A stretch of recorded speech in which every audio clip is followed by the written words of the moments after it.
أو كما قال عليه الصلاة والسلام: صدقت يا رب العالمين وصدق رسوله النبي الأمي الكريم ونحن على ذلك لمن الشاهدين والشاكرين والحمد لله رب العالمين. واجب الاحترام بزرگوں اور عزیز دوستو، ماہ ربیع الاول کا مہینہ جناب نبی کریم صلی اللہ علیہ وسلم کی سیرت کے حوالے سے آپ کی ولادت کے ضمن میں گفتگو کے ایک سلسلہ چلا آ رہا ہے، اور مقصد بتانے کا یہ ہے کہ دیکھیں، یہ نہیں کہ بس ربیع الاول کی 12 تاریخ کو ہم نے جشن منایا، جھنڈیاں لگا لیے، بجلی کے قمقمے روشن کر دیے، بس حضور صلی اللہ علیہ وسلم کا حق ادا ہو گیا، پورے سال اللہ اللہ خیر صلی اللہ اپنی مرضی کے تحت زندگی گزارے، اب بھول سے بھی حضور صلی اللہ علیہ وسلم یاد نہ آئے، کیا اس سے حق ادا ہو جائے گا حضور صلی اللہ علیہ وسلم کا؟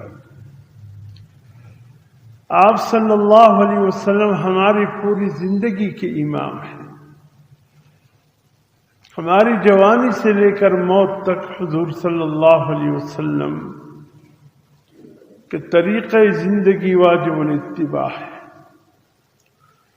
یہ نہیں ہے کہ ایک مہینے کے لیے حضور صلی اللہ علیہ وسلم کی سیرت پر عمل کیا جائے، ایک ہفتے کے لیے عمل کیا جائے، یا ایک دن کے لیے عمل کیا جائے۔ جب ہم جوانی میں قدم رکھتے ہیں اس وقت سے لے کر موت تک جناب نبی کریم صلی اللہ علیہ وسلم ہم سب کے لیے مقتدا محتدا امام ہے۔ دیکھیں، ایک امام ہمارا 5 وقت نماز کے لیے ہوتا ہے، جب ہم اس امام کی اقتداء کرتے ہیں تو اقتداء کے معنی یہ ہوا، جو امام کرے گا ہم کریں گے، وہ رکوع میں جائے گا تو ہم رکوع میں جائیں گے، وہ سجدے میں جائے گا تو ہم سجدے میں جائیں گے، وہ تکبیر تحریمہ سے نماز کا آغاز کرے گا ہم بھی اسی کے ساتھ کریں گے، سلام پر وہ نماز سے نکلے گا ہم بھی امام کے ساتھ سلام پڑھ کر نماز سے نکل جائیں گے۔ جب ہم نے اتباع کر لی، امام کی اقتداء کر لیا، اب نماز کے اندر ہماری اپنی منمانی نہیں چل سکتا۔ امام رکوع میں ہو ہم سجدے میں چلے جائے، امام سجدے میں ہو ہم قومے میں ہو جلسہ میں ہو، امام قیام میں ہو ہم قعود میں ہو، یہ اتباع اس کو نہیں کہتے، نہ یہ اقتداء ہے۔ اقتداء اور اتباع تو اس چیز کا نام ہے کہ جب امام کی اتباع اور اقتداء کی نیت کر لی کہ اقتدیت بہذا الامام کہہ دیا، بس اب امام آگے ہے ہم پیچھے ہیں، وہ رکوع میں جائے گا ہم ساتھ جائیں گے، بلکہ اس کے اللہ اکبر پر ہم بعد میں اللہ اکبر کہہ کر جائیں گے۔ ترمذی شریف صفحہ نمبر 42 کتاب الصلاۃ ایک حدیث حضور صلی اللہ علیہ وسلم کا موجود ہے، غالباً حضرت ابو ہریرہ رضی اللہ تعالیٰ اس کے راوی ہے، تو دوسرے نے فرمایا ڈر جاؤ اس بات سے جو امام کے ساتھ نماز میں ہو اور امام سے پہلے رکوع اور سجود میں جاتے ہیں، وہ اس بات سے ڈرے کہ کہیں اللہ اس کے سر کو گدے کا نہ بنا دے۔ صحیح حدیث، یعنی حیوان، یہ کام حیوان کا ہے، انسان کا نہیں ہے۔ حیوان آگے ہو پیچھے ہو، وہ ایک آواز سنتا ہے چرواہے کا، بس اس آواز کے پیچھے جا رہا ہے، آگے اس کو کوئی وہ نہیں ہے کہ چرواہا کہہ کیا رہا ہے مجھ سے، کہ یہاں منہ ڈالو نہ ڈالو، اس کی کوئی پرواہ نہیں ہے، جانور ہے۔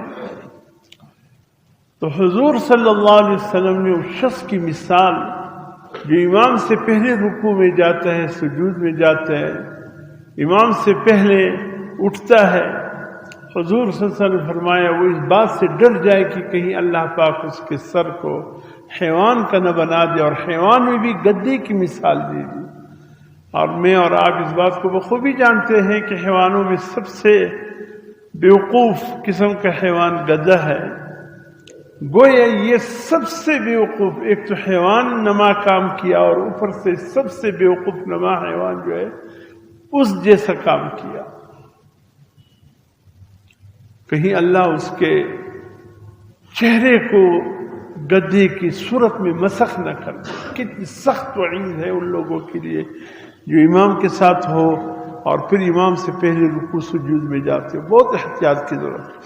تو جس طرح میرے محترم دوستو ہمارے 5 وقت نماز کے امام ہے، اس کے اتباع واجب ہے، فرض ہے، اسی طریقے سے جناب نبی کریم صلی اللہ علیہ وسلم جو اللہ پاک نے ہم میں مبعوث فرمایا، جو ہم ہی میں سے ہیں، یعنی اس کے قوم سے بھی ہم آگاہ ہے، اس کے قبیلے سے، اس کے نسب نامے سے، اس کا اجداد، سب چیز ہمارے سامنے ہے۔ کوئی ایسا نہیں ہے کہ آپ کوئی باہر سے آئے ہوئے ہیں اور آپ کا نسب، قوم، قبیلہ وہ نظروں سے اجل ہو، ایسا بھی نہیں۔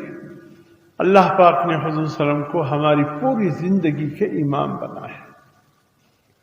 جوانی میں قدم رکھ دیا، اب حضور صلی اللہ علیہ وسلم ہماری امام ہے، آپ کی اتباع کرنی ہے پوری زندگی، نہ ادھر جانا ہے نہ ادھر جانا ہے، نہ کسی اور کی طرف ہم نے للچائی ہوئی نگاہوں سے دیکھنا ہے، بس حضور صلی اللہ علیہ وسلم ہماری پوری زندگی کے امام ہیں۔ جب حضور نے فرمایا یہ کرو وہ ہم کریں گے، جب حضور نے فرماتے یہ نہ کرو ہم نہیں کریں گے۔ ما آتاکم الرسول فخذوه وما نہاکم عنہ فانتہوا، سورۃ الحشر 28واں پارہ۔ اللہ پاک نے بڑی وضاحت کے ساتھ فرمایا جو تمہیں میرا رسول دے وہ لے لو، جس چیز سے منع کرے منع ہو جاؤ۔ فلا وربك لا يؤمنون حتى يحكموك فيما شجر بينهم ثم لا يجدوا في انفسهم حرجا مما قضيت ويسلموا۔ اے میرے حبیب تیری رب کی قسم وہ شخص مومن نہیں جو کہتا تو یہ ہے کہ میں حضور صلی اللہ علیہ وسلم کا متبع ہوں، آپ ہی میرے نبی رسول ہے، اور اتباع کسی اور کی کرے، وہ مومن نہیں۔ جو حضور صلی اللہ علیہ وسلم کے اتباع سے ہٹ کر کسی اور کی اتباع میں زندگی گزارتا ہے، فلا وربک لا یؤمنون، تیری رب کی قسم اے میرے حبیب صلی اللہ علیہ وسلم وہ مومن نہیں۔ قل ان کنتم تحبون اللہ فاتبعونی، اے میرے حبیب اپنی امت سے کہہ دیجئے اگر تم اللہ سے محبت کا دعویٰ رکھتے ہو پھر آؤ میری اتباع کرو، یعنی حضور صلی اللہ علیہ وسلم کی اتباع کرو۔ یحببکم اللہ ویغفر لکم ذنوبکم، اس کی بدلے میں اللہ بھی تم سے محبت کرے گا اور تمہاری گناہوں کو اللہ معاف فرما دے گا۔ ہر جگہ جا بھی جا قرآن بھرا ہوا ہے کہ حضور صلی اللہ علیہ وسلم ہی تمہاری زندگی کے امام ہیں، اسی کی اتباع میں چلنا ہے۔ اور پھر اللہ پاک نے حضور صلی اللہ علیہ وسلم کو جس انداز سے، اگر میں سیرت کو وقت کی کبھی کبھی مجھے احساس ہے لیکن بڑی جامع انداز میں آج سیرت کے ایک پہلو سامنے آیا ہے، میں کہتا ہوں اس حوالے سے تھوڑی سی گفتگو ہو جائے تاکہ حضور صلی اللہ علیہ وسلم کی سیرت کے یہ پہلو بھی ہمارے سامنے آ جائے۔ کم از کم یہ تو پتہ چلے کہ اللہ نے کیسا نبی اور رسول کی امت میں ہمیں پیدا فرمایا، کیسا عظیم ہستی اللہ پاک نے ہمیں عطا فرمایا۔ دیکھیے علم 2 قسم کا ہے، ایک علم وحبی ہے، ایک علم کسبی ہے۔ علم وحبی براہ راست اللہ جس کو عطا فرمائے، براہ راست اس میں بندے کا عمل دخل نہیں ہوتا، یہ علم اللہ اپنے نبیوں کو عطا فرماتے ہیں۔ انبیاء کے پاس جتنا علم ہے، رسولوں کے پاس جتنا علم ہے، یہ سب کے سب علم وحبی ہے، اللہ کے عطا کردہ ہے۔ باقی ان کے علاوہ جتنے بھی محدثین ہیں، مفسرین ہیں، شیوخ ہیں، علماء امت ہے، جتنے بھی بڑی ہستیاں ہیں، ان میں کوئی بھی علم وحبی نہیں رکھتے، یہ سب کے سب علم کسبی ہے، محنت کے ساتھ انہوں نے حاصل کیا ہے۔ اب سفیان ثوری رحمۃ اللہ علیہ امام حرم ہے، امام حرم تھے، حرم شریف کے بیت اللہ کے شیخ تھے۔ فجر کے بعد ان کا درس کا ایک حلقہ ہوتا تھا، وقت کے بادشاہ خلیفہ ہارون رشید بھی آ کر حضرت سفیان ثوری کی مجلس میں بیٹھا کرتے تھے.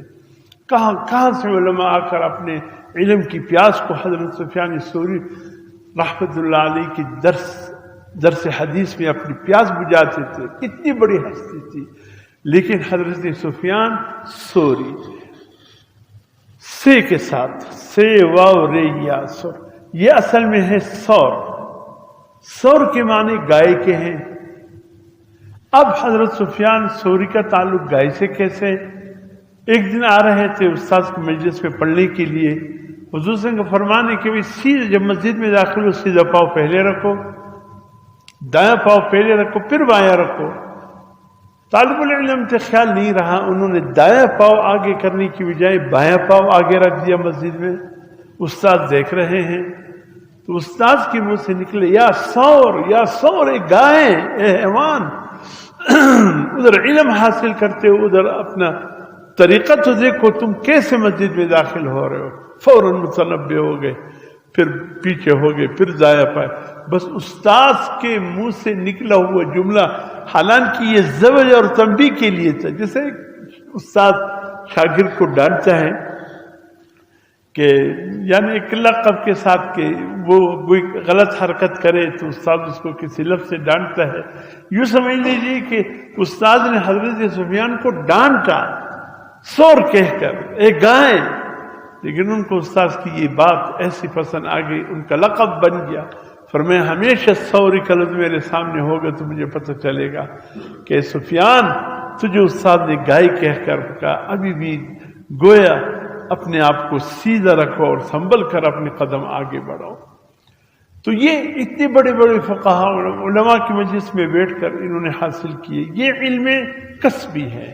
جو بھی محنت کی میدان میں محنت کرے گا بڑا عالم بنے گا، مفتی بنے گا، ولی اللہ بنے گا، شیخ الحدیث بنے گا، شیخ التفسیر بنے گا. یہ محنت کے اوپر ہے. جتنی محنت کرے گا اتنا اللہ پاک اس کو نوازے گا. تو یہ علم کسبی سے ہے. البتہ انبیاء کے بعد جو علم ہے وہ علم وحی ہے. حضور صلی اللہ علیہ وسلم کو اللہ نے جو کچھ عطا فرمایا اپنے خزانے سے عطا فرمایا. ہاں، حضرت نوح علیہ السلام کا واقعہ اللہ نے 12ویں پارے میں ذکر فرمایا. نوح علیہ السلام کو بڑا عجیب انداز سے سورہ ہود میں، یہ تقریباً 4 پارے کی بس یہاں اختتام ہو رہا ہے. اختتام پر اللہ کیا فرماتے ہیں؟ تلک من انباء الغیب نوحیہا الیک. اے میرے حبیب یہ غیب کی خبریں ہیں ہم جو وحی کے ذریعے تمہیں آگاہ کر رہے ہیں. تلک من انباء الغیب نوحیہا الیک ما کنت تعلمها انت ولا قومک من قبل هذا. اے میرے حبیب اس سے پہلے نہ آپ آگاہ تھے نہ آپ کے قوم آگاہ تھے. ان کو بھی پتہ نہیں تھا ان واقعات کا. ہم نے تمہیں بتایا کہ اس قسم کے واقعات، نوح علیہ السلام کے واقعہ، ہود علیہ السلام کا، حضرت صالح، یہ واقعات ہم آپ کو بتا رہے، یہ غیب کے واقعات میں سے ہیں. نوحیہا الیک جو آپ کی طرف نے وہی کے ذریعے آگاہ فرمایا. ما کنت تعلمها انت ولا قومک. اس سے پہلے نہیں جانتے تھے نہ آپ نہ آپ کے قوم. تو گویا اللہ پاک نے یہ فرمایا میرے حبیب جو کچھ آپ کو ملا ہے اللہ کی جانب سے ملا ہے. یہ علم غیب کا جو چکر ہے کہ حضور صلی اللہ علیہ وسلم علم غیب رکھتے تھے، یعنی یہ ایسے یہ پیٹ کا مسئلہ بن گیا ہے. اگر کوئی قرآن کو سمجھ لے خدا کی قسم یہ مسئلہ حل ہے کہ حضور صلی اللہ علیہ وسلم کے پاس جو بھی علم تھا وہ علم غیب میں سے تھا، لیکن حضور صلی اللہ علیہ وسلم نے بنفس نفیس حاصل نہیں کیا. اللہ نے آپ کو بتایا تو آپ آگاہ ہو گئے. ہے غیب کی خبریں، تلک من انباء الغیب، غیب کی خبریں ہیں، لیکن یہ اللہ کے وسلم اللہ فرماتے ہیں ہم نے آپ کو آگاہ کیا. تو حضور صلی اللہ علیہ وسلم کے پاس جتنا علم ہے یہ غیب کی خبریں ہیں، لیکن من جانب اللہ عطا ہوا ہے.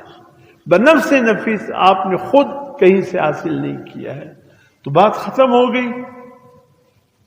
تو اس لیے میرے محترم دوستو، حضور صلی اللہ علیہ وسلم اللہ پاک کے خزانوں میں ایک ہستی تھے، بہت بڑے ہستی تھے. اللہ کی نعمتوں میں سب سے عظیم نعمت حضور صلی اللہ علیہ وسلم کی ذات تھی. اور پھر اللہ پاک نے اس کے لیے کیا کیا وعدے لیے انبیاء سے، رسولوں سے. یہ تمام باتیں انبیاء اور رسولوں کے ذہنوں میں تھے کہ حضور صلی اللہ علیہ وسلم کا کیا مقام ہے اللہ کی نزد. اس لیے اللہ نے چاہا جتنی بھی نعمتیں ہیں، جتنے بھی انبیاء آئے ہیں، جتنی بھی رسول آئے ہیں، از خود آئے ہیں، اللہ نے بھیجے. نہ کسی کی طلب پر آئے ہیں، نہ کسی نے مانگا آئے. نہ آدم علیہ السلام کے لیے آنے کی کسی نے دعا کی، نہ نوح علیہ السلام کے آنے کی کسی نے دعا کی، نہ حضرت ابراہیم علیہ السلام کے آنے کی کسی نے دعا کی، نہ اسماعیل، نہ حضرت کسی نبی، نہ حضرت موسیٰ، نہ حضرت عیسیٰ، کسی نبی کے آنے کی قوم نے کوئی دعا نہیں کی. از خود اللہ پاک نے بھیجا کہ ضرورت ہے اس وقت میرے بندوں کو، کہاں کس خطے میں نبی کی ضرورت ہے، رسول کی ضرورت ہے، کتاب کی ضرورت ہے کہ صحیفے کی ضرورت ہے. اللہ پاک نے بھیجا. ہمیں جو کچھ اللہ پاک نے عطا فرمایا بن مانگے دیے. ہم نے آنکھیں مانگے اللہ سے، ہم نے ہاتھ پاؤں اللہ سے مانگے، ہم نے ناک زبان کان اللہ سے مانگے، ہم نے دل دماغ اللہ سے مانگے.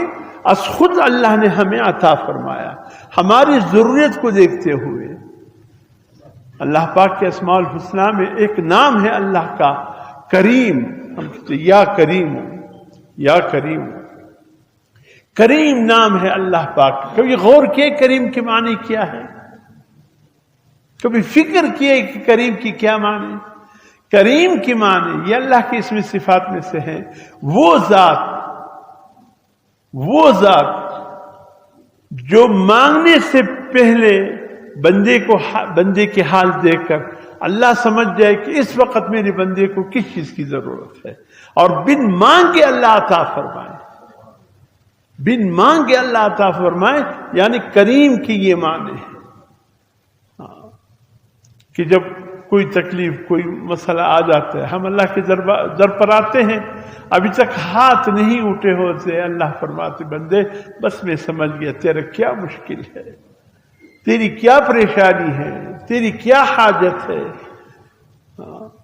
تیرے مانگنے سے پہلے ہی میں تجھے عطا کرتا ہوں. سبحان اللہ. تو اللہ پاک نے جو کچھ عطا فرمائے بغیر مانگے دیا.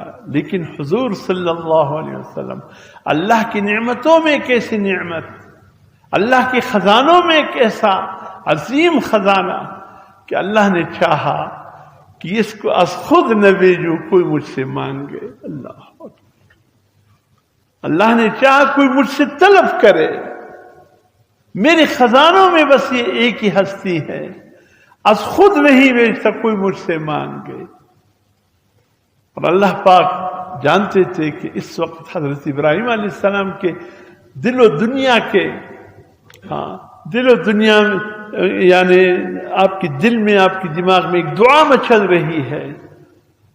جب عہد آلس میں حضور کے لیے اللہ نے وعدہ لیا تو اس وقت سے جب ابراہیم علیہ السلام دنیا میں آئے بس تڑپتی دل میں کاش وہ نبی وہ رسول جس کے لیے اللہ پاک نے ہم سے وعدے لیے تھے عہد آلس میں، کاش وہ اللہ کا آخری نبی اور رسول میرے اولاد میں سے آ جائے تاکہ ابراہیم کا سر قیامت کے دن سب سے سر بلند رہے. لیکن موقع نہیں مل رہا تھا. پھر اللہ نے موقع دیا تعمیر بیت اللہ. جب اس سے فارغ ہوئے اللہ نے کہا میرے خلیل مانگو کیا مانگتے ہو. ربنا ارنا مناسکنا وتب علینا انک انت التواب الرحیم. ربنا تقبل منا انک. ایک ایک دعا مانگتے رہے تعمیر کعبہ سے فراغ ہوئے. اللہ اگر یہ قبول ہو جائے بہت بڑی بات ہے. بس یا اللہ حج کرنے کی جو آداب ہے طریقے ہیں وہ ہمیں سکھا دیجئے، بس یہ بہت بڑی بات ہے. اور اے اللہ اگر آپ اپنی رحمت کے ساتھ ہمارے طرف متوجہ رہے بس یا اللہ. اللہ نے فرمایا کہ ایک دعا ابھی بھی ابراہیم علیہ السلام کی دل اور دنیا مچل رہا ہے. اللہ نے فرمایا اور مانگو ابراہیم، اور کیا مانگتے ہو. ڈر بھی رہے تھے کہ کہیں یہ دعا رد نہ ہو جائے. آخر وہ دعا آپ کی دعاؤں میں آخری دعا کے طور پر آ ہی گیا. ربنا وابعث فیہم رسولا منہم یتلو علیہم آیاتہ ویزکیہم ویعلمہم الکتاب والحکمہ. یہ دعا آخر آپ کی زبان پر آ ہی گیا. اے اللہ وہ جس نبی کے لیے جس رسول کے لیے آپ نے ہم سے وعدہ لیا تھا، آج ابراہیم خلیل اللہ کی یہ دعا بھی اگر قبول ہو جائے اللہ کہ وہ عظیم ہستی میرے اولاد میں سے آ جائے اور بیت اللہ میں آ جائے، اس گھر کو میں نے تعمیر کیا، اس کو آباد کرنے کے لیے وہ ہستی آ جائے۔ یا اللہ بس ابراہیم خلیل اللہ کو اور کیا چاہیے؟ اللہ نے کہا ابراہیم تیری ہر دعا قبول۔ حضور نے فرمایا انا دعوت جدی ابراہیم، میں حضرت ابراہیم علیہ السلام کی دعا کے مصداق بن کر آیا، انہوں نے اللہ سے مجھے مانگا۔ تو اللہ بھی یہی چاہتے تھے کہ میرے عظیم خزانوں میں ایک عظیم ایسا یعنی خزانہ ہے کہ از خود کی بجائے کوئی مجھ سے طلب کرے، اور اس کے لیے اللہ نے ابراہیم علیہ السلام کو بھیجا۔ انہوں نے مانگا اللہ سے، حضور صلی اللہ علیہ وسلم خود نہیں آئے، کسی کی دعا میں تھے آئے۔ اور پھر حضور صلی اللہ علیہ وسلم فرماتے ہیں وہ بشرا عیسیٰ، جب حضور صلی اللہ علیہ وسلم کی آمد کا اعلان ہونے لگا کہ اب حضور صلی اللہ علیہ وسلم دنیا میں تشریف لائے، اس کے خوشخبری کے لیے بھی اللہ نے ایک نبی رسول کو بھیجا کہ جاؤ اب اعلان کرو، لوگوں کو بتاؤ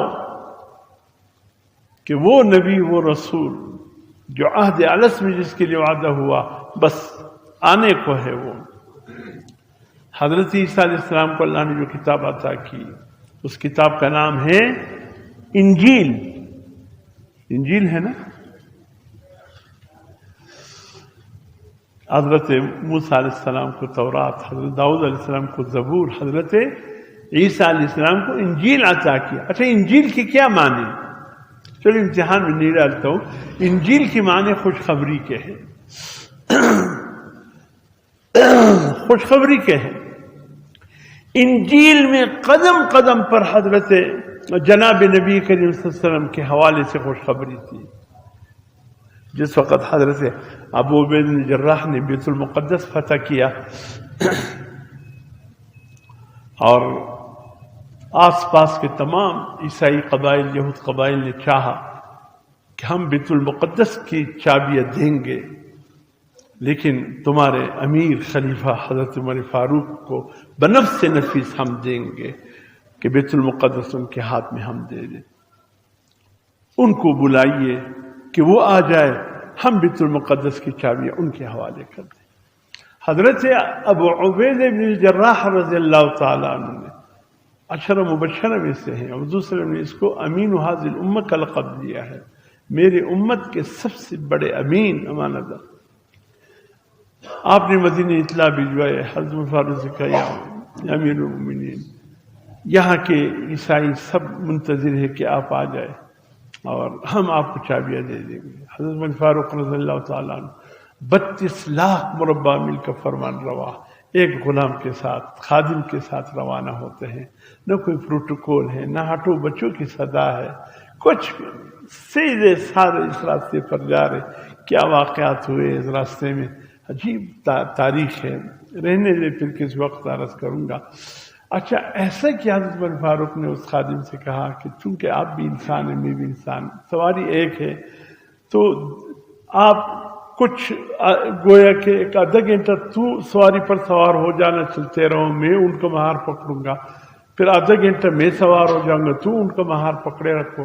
اچھا جب بیت المقدس قریب آیا، بیت المقدس جب قریب آیا تو غلام کی باری تھی، ان نے بہت کہا یا امیر المؤمنین رہنے دیجیے، آپ بیٹھ جائیے، چونکہ آگے جب میں غفیر آپ کے استقبال کو لینے نکلا ہے، وہ کیا سوچیں گے مسلمانوں کا امیر اس انداز سے آ رہا ہے کہ ان کا مہار پکڑے اور سواری پہ غلام کو بٹھایا ہوا ہے، بات عجیب ہو جائے گی، اس لیے آپ یوں کیجیے بیٹھے رہے، میں اپنا باری آپ کو دیتا ہوں۔ حضرت فاروق نے فرمایا بھئی اسلام نے جو ہمیں عزت دی بس وہی عزت کافی ہے، دنیا والوں کی عزت کیا ہوگی، آپ بھی انسان ہیں، کوئی بات نہیں ہے، ڈرے مت۔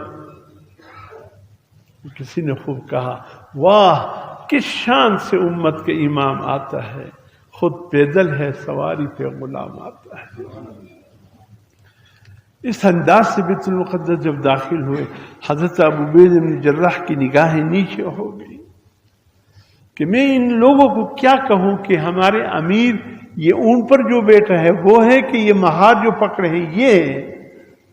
حیرت میں حضرت ابن جراح رضی اللہ تعالیٰ عنہ ڈوب گئے۔ آخر کار ایک پادری عیسائیوں کا بڑا مذہبی پیشوا تورات لے کر آگے بڑھتا ہے، تورات لے کر آگے بڑھتا ہے اور سب لوگوں سے مخاطب ہو کر کہتے ہیں میں بتاؤں کہ ان دونوں میں عمر کون سے ہیں؟ کسی نے کہا کیا تم نے عمر کو دیکھا ہے؟ کہا نہیں، عمر کو دیکھا تو نہیں ہے۔ کہا پھر کیسے بتاؤ گے؟ کہا اللہ پاک نے اس نبی، تو نبی ہے، اس کے صحابہ، اس کے امت کا بھی ایک ایک نشانی کا ذکر انجیل میں فرما دیا ہے۔ اس کے ساتھی کیسے ہوں گے، اس کے خلفاء کیسے ہوں گے، اللہ نے اس کا ذکر بھی انجیل میں کر دیا ہے۔ ایسا صفحہ سامنے رکھا، کہا کہ یہ لکھا ہے، اللہ نے فرمایا ایسا ہستی ہوگا جب بیت المقدس فتح ہوگا، وہ دنیا سے جا چکا ہوگا، جو ہستی اس کے خلفاء میں ہوگا وہ بیت المقدس کی چابی لینے کے لیے، اچھا یہ انجیل کا ترجمہ کر رہے ہیں، جو ہستی انجیل یہ بیت المقدس کی چابیاں لینے کے لیے آ رہا ہوگا وہ مسلمانوں کا امیر خلیفہ ہوگا، اور ایسے حالت میں کہ اس کا غلام اون پر بیٹھا ہوگا اور وہ اون کا مہار پکڑے ہوئے ہوگا۔ یہ جس نے مہار پکڑا ہے یہ عمر ہے، اور جو اون پر سوار ہیں یہ ان کا غلام ہے۔ سبحان اللہ، ایسے اس کی ایک ایک چیز کی خوشخبری کے لیے اللہ نے حضرت عیسیٰ علیہ السلام کو بھیجا، انہوں نے آ کر خوشخبری سنا دی۔ وَإِذْ قَالَ عِيسَى ابْنُ مَرْيَمَ، سورۃ صف، وَإِذْ قَالَ عِيسَى ابْنُ مَرْيَمَ يَا بَنِي إِسْرَائِيلَ إِنِّي رَسُولُ اللَّهِ إِلَيْكُمْ مُصَدِّقًا لِمَا بَيْنَ يَدَيَّ مِنَ التَّوْرَاةِ وَمُبَشِّرًا بِرَسُولٍ يَأْتِي مِن بَعْدِ اسْمُهُ أَحْمَدُ صلی اللہ علیہ وسلم۔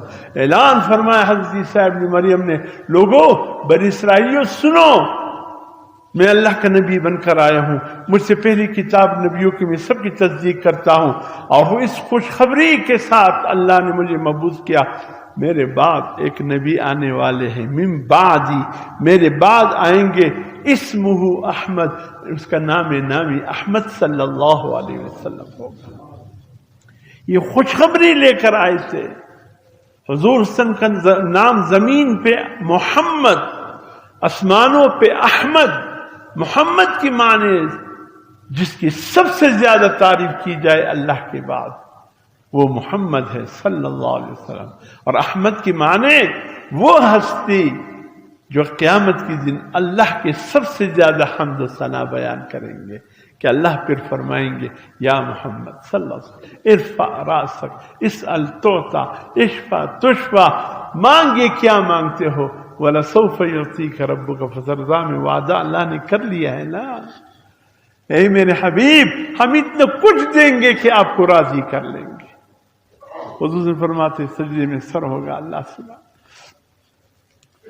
میں اس وقت تک راضی نہیں ہوں گا جب تک دنیا میں میرا ادنا امتی جس نے ایک دفعہ بھی کلمہ پڑھا ہو، جب تک اس کو بھی جہنم سے نکال کر جنت میں داخل نہ کر۔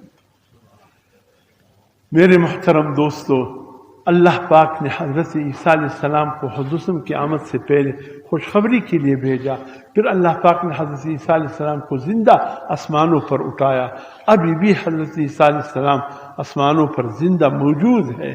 قرب قیامت کے وقت نشانی کی طور پر قیامت کے وہ آئیں گے، اور آ کر جس عیسیٰ نے حضور کی آمد کی اطلاع دی، خوشخبری سنائی تھی، اور یہ کہا تھا میرے بعد ایک نبی آنے والے ہیں، وہی عیسیٰ کو اللہ نے زندہ رکھا ہے۔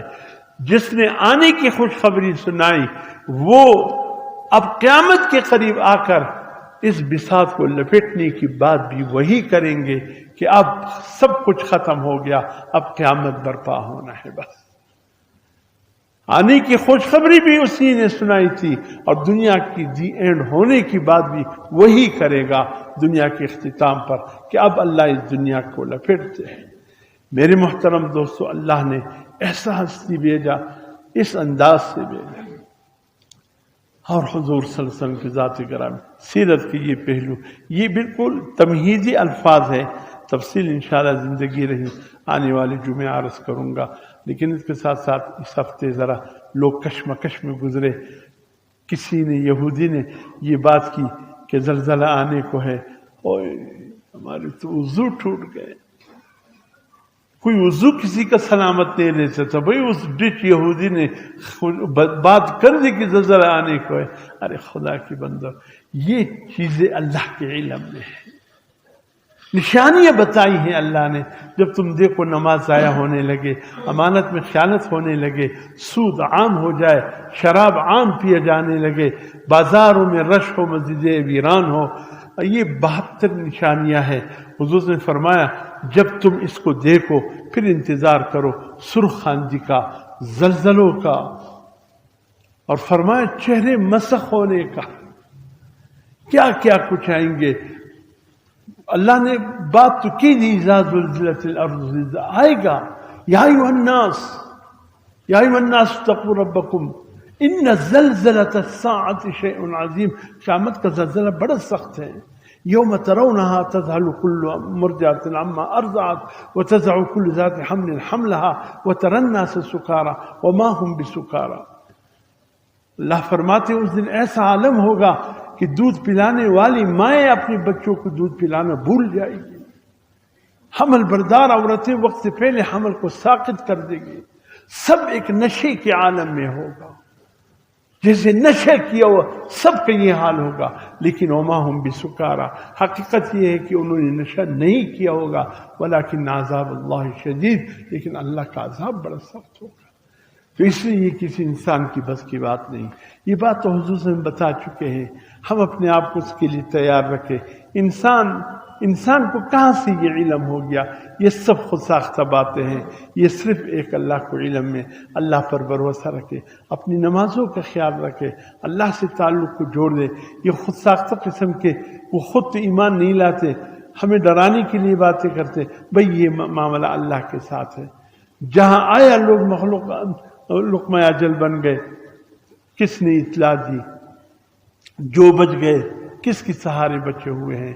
اس لیے اس قسم کے خرافات پر مبنی باتوں پر یقین مت کرے. اللہ پر یقین رکھے، اللہ کے رسول پر یقین رکھے. اللہ واقعہ میں عمل کی توفیق عطا فرمائے. سنت کلی.